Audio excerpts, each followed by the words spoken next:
So we talked about this today, and I hinted that there might be a need for a little bit of a rework from my top 5 zombie maps of all time.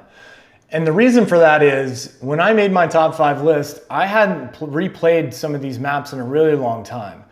It was the first playthrough, the first time I did the Easter egg, and then I hadn't touched them in a while. And throughout the course of the last 2 years, either on stream or for content creation, I've replayed all of them and done all the Easter eggs all over again.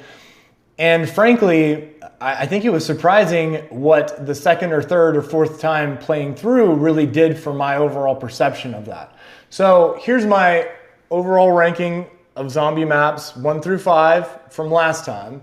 Here's what I have now after the last 2 years of playing through and redoing majority of these Easter eggs. At number 5, down a spot from number 4, I have Gourd Crovey.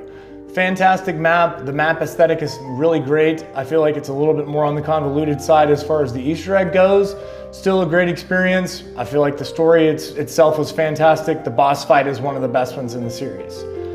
And number 4, and down from number 2, I have Mob of the Dead. The more I replay this map, the more constrained this map feels by the old game engine and movement system, and also how constrained the overall map itself feels.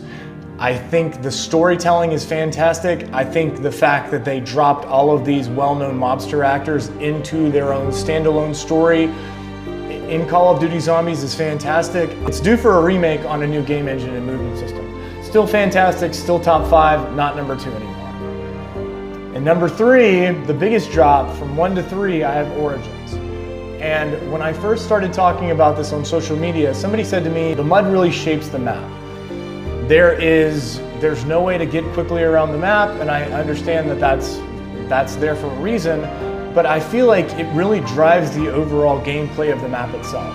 And if anybody has qualms with the game engine and movement system, they updated that with Origins on Black Ops 3, but I feel like while it might be the best overall Easter egg, I don't think it's the best overall map aesthetic. The map itself is very boring looking and drab. The colors aren't really there. It doesn't have the map aesthetic of something like a DE. Which leads me into number 2. I have DE up from number 3.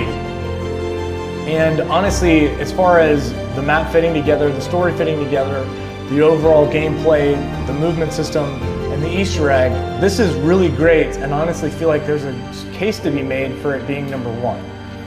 Which takes us to number 1, and I feel like it's Shadows of Evil.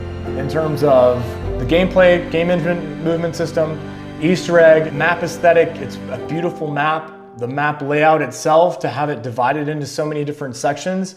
After replaying this, doing the Easter egg, doing the boss fight, I feel like Shadows of Evil is the number 1 map of all time. Let me know what you guys think in the comments. I'm interested to hear what you have to say. This is my perspective after replaying all of this. Let me know what you guys think.